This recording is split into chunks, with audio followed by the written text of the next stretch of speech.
Hello and welcome to the Joinery Business Podcast. Today on the show, Nigel and Aaron decide to go over the concept of a skills matrix. What is a skills matrix? Is this something that can actually help you? And how do you go about putting one together? No matter how many years you've worked in the joinery industry, it's always important to be improving on and developing your skills so that you don't fall behind in the industry or let yourself go rusty. On today's episode, Nigel and Aaron tackled this exact issue. If you have any questions about today's episode, be sure to jump on over to the Joinery Business Hub on Facebook. Now, without further ado, let's jump into today's episode.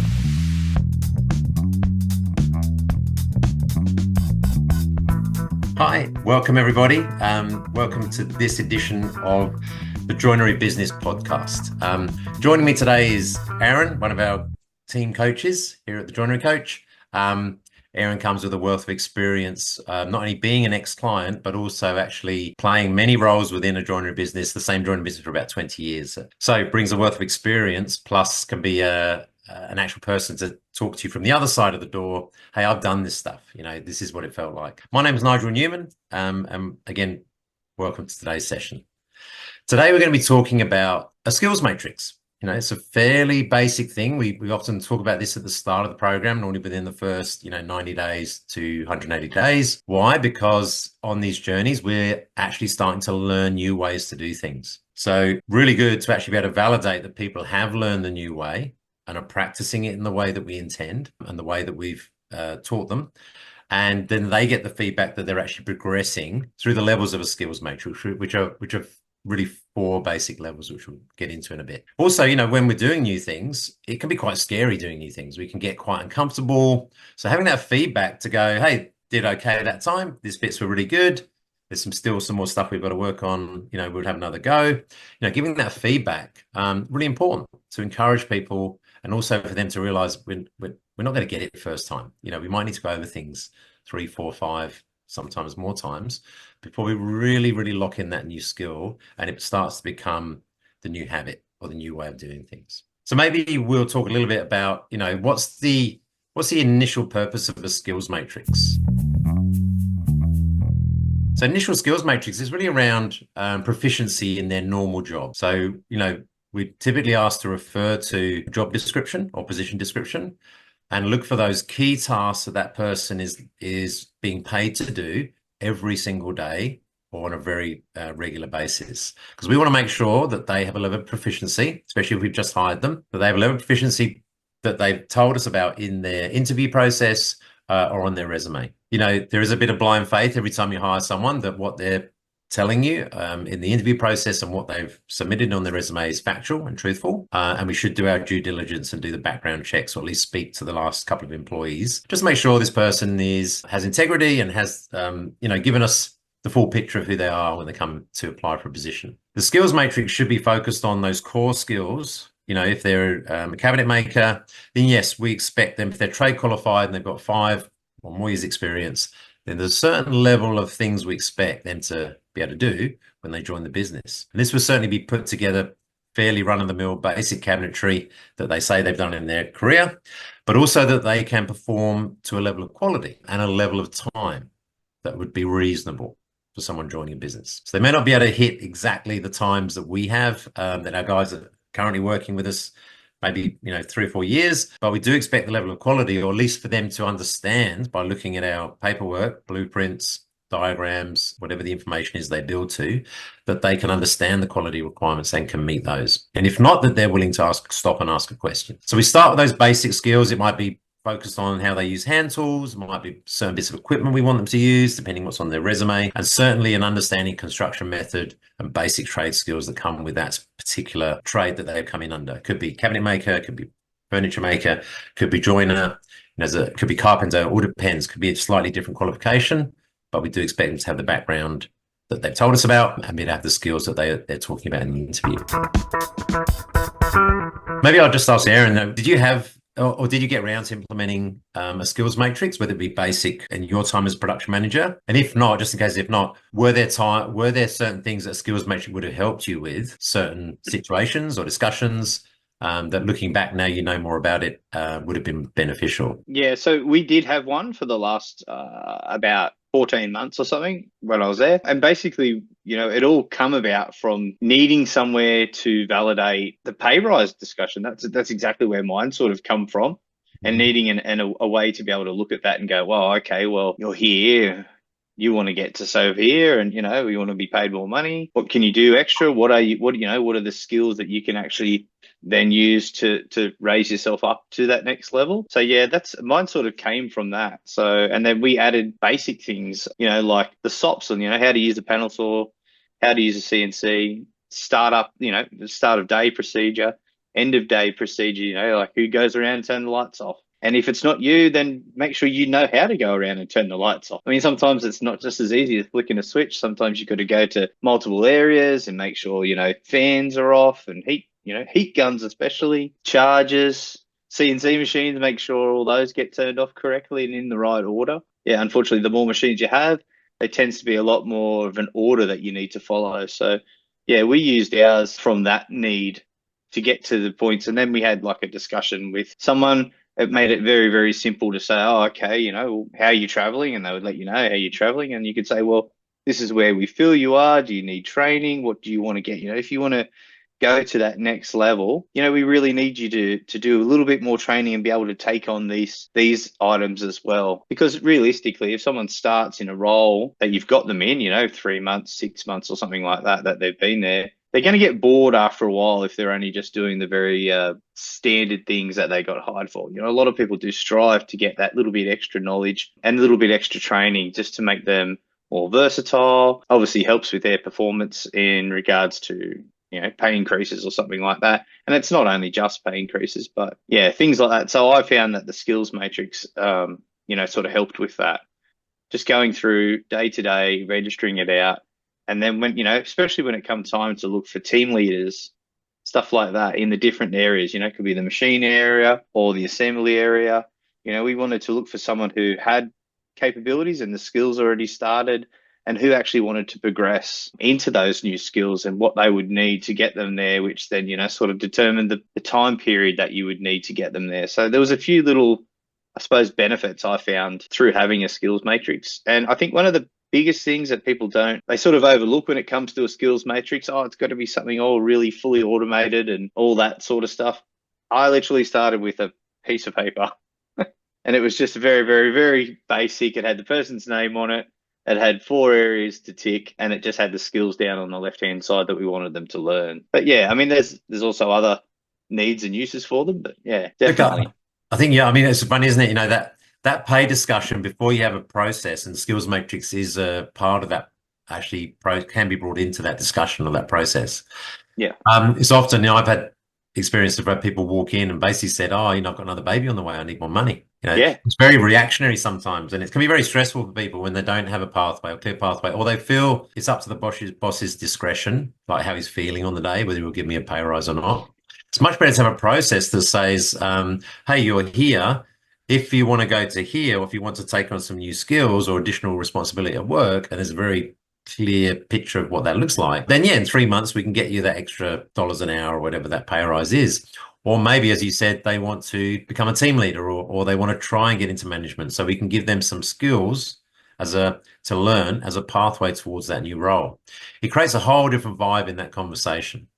It's much less about hierarchy now, like, hey, you're the boss and I'm coming, pleading, asking for more money, and then trying to justify why I think I'm worth it, as opposed to, hey, let's look at the skills matrix and let's review everybody maybe every 6 months or at least annually to see how they're going. Some people don't want to be developed. They're quite happy. I just want to be on the bench. I just want to make stuff. I'm happy to jump on the machine if it helps people out. But they're quite happy where they are. And other people want progression, or they get bored easily and they want to learn some different skills. So I think it's just a really nice way to start to have those conversations in a different way when you haven't had a process, or it is kind of like, the boss is in a good mood today. I better knock on his door and see if he's up to give me that pay rise discussion. I mean, I've been there. I've had this many, many times, and it probably wasn't until my 4th management role that I actually got introduced to a process around pay reviews, skills matrix, development plans. These are all part of this. It was really a quarterly discussion we had with our leading people in the business, team leaders, managers, just to make sure we were developing them and they weren't getting stale. Sometimes it was just, putting them in a bit job shadowing. Hey, they wanted to see what this role was like. Okay, before you put all your eggs in that basket and we start developing you and training, how about you go shadow the person who does that job so you can see what it's like to live in those shoes for a week, you know, because after this, it may not be really what you thought it was. You know, you may come back and change your mind. Yeah. So, And I think that's, sorry, just on that point though, that is a really high value for the company. If you can give that time to someone who shows interest, because regardless, you're still investing in your staff by giving them the time to see if that is something that they want versus getting it all sorted. You go through all the whole, hiring the person, redoing all contracts, doing all other bits and pieces, getting them trained, and then they walk out and go, oh yeah, I don't really like this. Hey, can I just go back to being on the bench, or can I go back to drafting or something along those lines? yeah. So Yeah, you can waste a lot of time if the person doesn't really know the role they're going for, right? They're yeah, looking maybe they're looking at because the money's attractive, or maybe they think, the role is, maybe they get a bit more control over things or they whatever they're generally look at it thinking. like the shiny objects. That's the way I've seen it. Yeah. People would go, oh, they got a car, they got a phone. They really, Yeah. really like they look at the shiny objects and go, oh yeah, let's go Yeah. and do that. One thing I did learn, and one thing that I feel is a massive benefit with using the skills matrix, is being able to take out that emotion when it comes to those sorts of conversations. I know I was very much one of those people that, if you come to me and it was a good day, there's probably a good chance we might, sort of go into bat for a pay rise. And I tell you what, if you come on a bad day, then you had no hope. But I think that what the skills matrix does show, along with progression and just seeing who wants to do something else, is the fact that it just takes the emotion out of the conversation. So when someone does pop in your office and you weren't expecting it, they come in and they same good reason, I've got another baby on the way, I really need to see how I can do it. Well, it gives you that, instead of going, oh mate, I can't help you, you're the one that's having the baby, I can do what I can, but at the moment I really can't sort of look into that. But gives you that other sort of step back and go, hey, well, look, let's look where you are. And if you do want to pay a rise, this is sort of where you need to get to. Let's see how we can get you there. And you're right, that whole conversation really does change from, what can be either a very, very quickly yes, no, to a, well, this is a pathway we can follow. We can do a bit of training. We can allocate some time over a 3-month period, or something along those sorts of lines, and just make sure that you get to that sort of part. So here's an example of a very basic skills matrix. Like Aaron said, it doesn't need to be complicated. It doesn't need to be in a piece of software to start with. This is something you can sketch out on a bit of paper. For me, the powerful bit of this particular skills matrix, well, first I'll talk through the layout that we're looking at here. So on the left-hand side, we put the employees' names. And typically you do this team by team. So you might have a drafting team skills matrix because that's specific to those skills. You might have a shop floor team matrix. You might have an installation team matrix. You might have an office team matrix. Obviously, skills are different amongst each of those work groups. So this would be a typical shop floor kind of skills matrix, a couple of employees.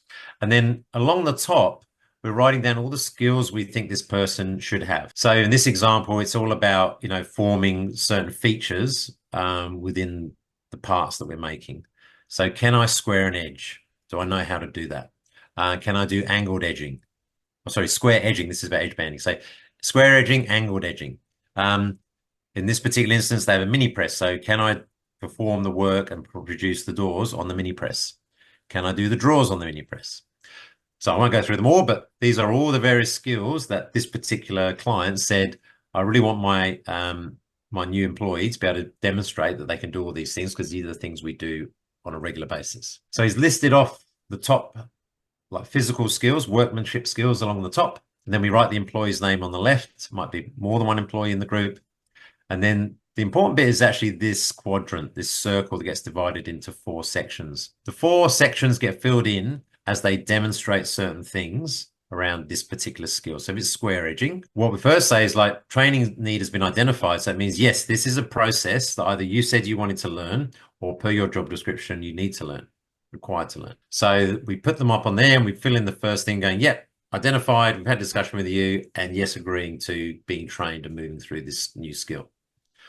Once they've completed the training, and the training really is them watching someone perform the task, reading through, if there is an SOP or if there is standard work, reading through that document and being able to ask questions around it, and that they actually can understand. They said, yes, I understand the process. I understand what I'm looking at. I'm understanding the steps that I'm watching. But at this point, we're not saying they have to be able to do it.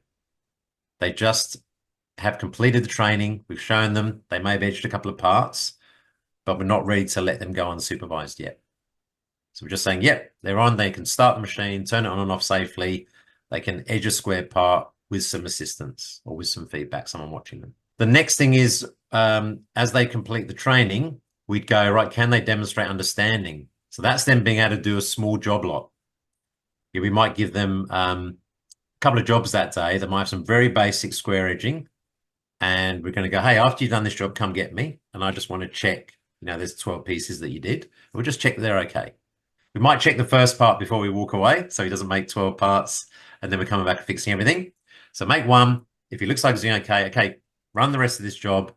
Let me know when you're finished. We'll come back and just check that everything's okay, and we've cleaned the machine. All the steps in the process, we want them, we took them through in training, that they followed those really well. Not expecting perfection. We're just asking that we can step away and they've got the confidence to do the right thing. And if anything was missed or needs to be addressed afterwards, that they're aware of that. Yep, I edged some parts, but I did see that the glue was kind of coming out the edges, but I stopped the machine. I came and got you. So once they can demonstrate understanding, that's when we're ready to let them go. And okay, right. When you've done, we might say the next 3 jobs successfully, we call you proficient, right? You're actually now at the level we are paying you, or per your job description, you can actually perform the job with that level of understanding. You can demonstrate it to us. The last quadrant we don't actually fill in for every employee. This is the one I used to use a lot for the pay rise discussion. So I said, everybody who works in this area, this is the basic skills list for being able to work in this area, be able to utilize the machines, do the jobs day to day. Should line up with your job description. Everyone needs to get to this. We can demonstrate understanding. We can do it unsupervised. And that means you can do it with the right quality, and you can do it in the right time. You can do that. We say, right, you're proficient. Your capability is there for that particular skill. Now, if someone comes back later and says, hey, I'd like a pay rise, or I'd like to do more, I'll say, well, okay, actually, if you'd like to become the trainer, the shop floor trainer, or the person that can supervise people that are in training or learning, or actually teach someone the same as I taught that person how to go through the training, do a couple of jobs and get them to proficiency. If you want to take on that role around these skills, then I'm happy to pay you more, because now I don't have to do it if I'm the production manager or if I'm the business owner. I've actually got someone else who can train people on various bits of equipment or various tasks, and there's a process for them to be able to do it. And that's worth something to me, right? First, they're upskilling themselves, because when you teach, you learn more. When you teach things over and over again, you actually get better at what you're doing, because you have to kind of go through those steps and you get really consistent. Plus, if I want to know how people are coming along, now I just come and ask you, say, how's he going on the training? He's in a probation period. Is he getting through the basic skills okay? So now I can save a bit of time, because I've got someone in the shop that's looking after those new people coming through, or the apprentice, anyone who's learning those new skills. I've got someone who's actually got a few hours a week dedicated to doing that specific thing. And they have a process for providing feedback. Now, me personally, I always used to put the skills matrix up in the area, either on the team visual board or on the main production board under skills, team skills. Some people may or may not agree with that, but the purpose for that was, when there were people away in the shop, my production manager or my supervisor could go to the skills matrix, and he knew immediately if I had the machinist away and I had a couple of guys trained up to run the CNC, he could look at the skills matrix and knew who was proficient. He didn't just blindly believe if someone said, oh, I run the machine for the day, but they actually hadn't been trained, because now that's a business risk. I've got someone operating equipment that's not necessarily proficient, may hurt themselves, or may hurt someone else, or may damage product. As opposed to using a skills matrix, where now I have a high level of trust in the team leader or the person running the shop for the day, because they have information at a glance where they can make those decisions about who's skilled to do which particular type of job. So there's multiple benefits from the skills matrix, but start small. Start with the core competencies. Tell people you're doing it. Don't do this in your computer. Let them know. We're going to put everybody on the skills matrix. It keeps it fair. We're making sure everybody has a chance to upskill themselves if they want to, in line with the business needs, though. So I'm not going to teach everybody to run the CNC if I've got 20 guys. if I really only need 2 or 3 people to run the CNC, and that allows me to cover it when people are away and things like that. It also made, say, pay discussions fairly straightforward, but also kept me aware of where the skills were in the shop. So, you can put, complex joinery skills on here. So again, the people know who to go to when that complex job is coming out on the shop floor. It's clear who the skilled, highly skilled people are in the business. So yeah, don't make it complicated. You can set this up, similar things up in tools like monday.com. They all have the capability to do this, but start on paper. List the employee's name out, list the core skills you want them to have, and maybe start with just 4 or 5 skills. Because what we've got to get good at here is, this is just the tool. We actually got to get good at creating the time and creating a structured training process. Actually spending the time taking someone through, like, how to run the edge bander, how to set up the glue pot, how to do those key things that are important, that if you don't do those, you're going to get a quality issue. And then either film that or document that, so you have a consistent way of training, because it doesn't change based on how the person doing the training is feeling on the day, because that can happen. Aaron, when you were using your skills matrix, what kind of the skills you started with? What were some of the basic things you started with? A lot of that we started with were just like our SOPs on the machine. And, as I said, a lot of them come from the need to have to do them, need to have them noted down from an insurance purpose, all that sort of thing. So a lot of them came from that. And then we progressed with just, basic ones, like receivable of goods was a good one, because everyone, the first thing that a lot of people want to do is they see the truck. It's like, oh, let's all get out there in the truck, because the sooner we get out there, that's 5 minutes we can stand around. So yeah, but yeah, there definitely was things like that we used a lot of. And yeah, as you said, I was the same thing. Like if you wanted to become a team leader, you had to be able to teach other people. And to me, because I had quite a few different things going on, I didn't have, as much as I love to put the time in and still love to do it, but still I didn't have the time, and it wasn't as easy for me to allocate that training sort of time. So, even if it's just down on the floor and a team leader or just someone in the assembly area who's willing to take on that responsibility, yes, he makes it much more valuable for the business, because he's sort of freeing up your time. And you're getting what you need done. So I think that is a valid thing. It doesn't have to be for everyone to be, all fully signed off on everything. But, SOPs were a good one. I used that a lot for the SOPs, and we had them, training all the time on SOPs. Well, it does become part of the, if you're going into these kind of programs where you very much become a process-based business, that's really important. The training to the new SOP that's just been released for the relevant people that do that process. And anyone who might be a backfill on that day, like a receiving process, right? You may not train everybody, but you go, hey, the 2 guys that work on the machine that's right near the door that tend to jump on and help out, I probably will train them up, to when the guy's not there at the boom gate or at the roll up when the truck turns up, so they can be the backfill. How do you make a consistent business? Well, you make sure you have all the key roles covered, even when people are away. You can't have the receiving process stop for 3 days because someone's sick, and then they come in and there's just big pallet of stuff everywhere, and everyone's like rifling through it because it's been there for 3 days, and now he's trying to work out what actually came in or not, and now his job's become really difficult, right? So we want these key processes to be able to keep running, even though key people have stepped away, sickness, time away, planned leave, whatever the reason is, even if they're just busy on doing something else. Maybe they're out helping with delivery to site. So like running the machine, if you're a company that your machine is running at capacity, so you're running it, 5, 6, 7 hours a day, you need to have a backfill person on that, right? Because if you've only got one machinist and he's away or he wants to go on holiday, you're probably going to stress, panic, or you're going to build up a bunch of parts to allow him to go away for a few days and shut the machine off, rather than going, actually, I need to cross skill here, and I need a couple of willing people to be the people that will backfill when he's away. And I always say, what I loved about, working with some of the larger companies was they had a really cool process of backfilling when it went all the way up. If there was enough holes in the area, as in people away, the chain to pull someone into those positions on the line, like where the work was being done, went all the way to the seat of the MD, the managing director.